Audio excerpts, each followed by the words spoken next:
మీ fashion అవసరాలను నెరవేర్చే తెలివైన ఎంపికల గురించి తెలుసుకోండి. పూర్తి వివరాలకు చదవండి రేపటి సాక్షి దినపత్రిక. శేర్లింగంపల్లి ఎమ్మెల్యే అరికపూడి గాంధీ ఇంటి వద్ద భారీగా పోలీసుల్ని మోహరించారు.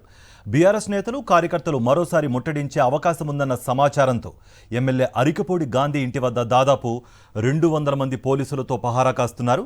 మరోవైపు 4 రోజులుగా నెలకొన్న పొలిటికల్ హేట్తో అరికపూడి గాంధీ నివాసం ఉంటున్న కాలనీ వాసులు తీవ్ర ఇబ్బందులు ఎదుర్కొంటున్నారు. ప్రతిరోజు పోలీసుల పహారాతో బయటకు రాలేని పరిస్థితి ఎదురవుతోందని కాలనీ వాసులు అంటున్నారు. ఇదే అంశానికి సంబంధించి మరింత సమాచారం మా ప్రతినిధి దిలీప్ అందిస్తారు. దిలీప్, ఓటు.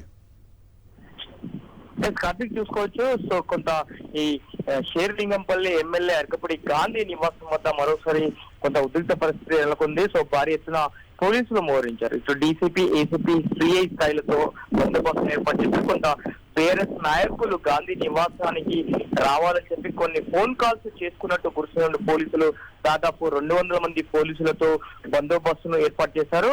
ఇటు కొంత అంటే ఏ సమయమైనా గ్యాదర్ అయ్యి తన పైన అంటే ఇంట్లోకి చొచ్చుకెళ్లే ప్రయత్నం చేసే అవకాశం ఉన్నటువంటి నేపథ్యంలో కొంత ఇంటెలిజెన్స్ విభాగం అప్రమత్తమైంది. అయితే గాంధీ నివాస పరిసర ప్రాంతాల్లో గత 4 రోజులుగా పోలీసు ఆంక్షలతో కొంత ఇబ్బంది పడుతున్నారు కాలనీ వాసులు అని చెప్పుకోవచ్చు. సో మొత్తం అంటే ఎక్కడికెక్కడ గాంధీ నివాసం ఇంటి చుట్టూ కూడా ఇటు భారీ గేట్లు ఏర్పాటు చేయడంతో తీవ్రమైన ఇబ్బందులు ఎదుర్కొంటున్నారు. సో బయటికి వచ్చే వాళ్ళు లోపలికి వెళ్ళడము, లోపలికి వెళ్ళిన వాళ్ళు బయటికి రావడంతో తీవ్రమైన ఇబ్బందులు ఎదుర్కొన్న పరిస్థితి కనిపిస్తుంది. కార్తీక్.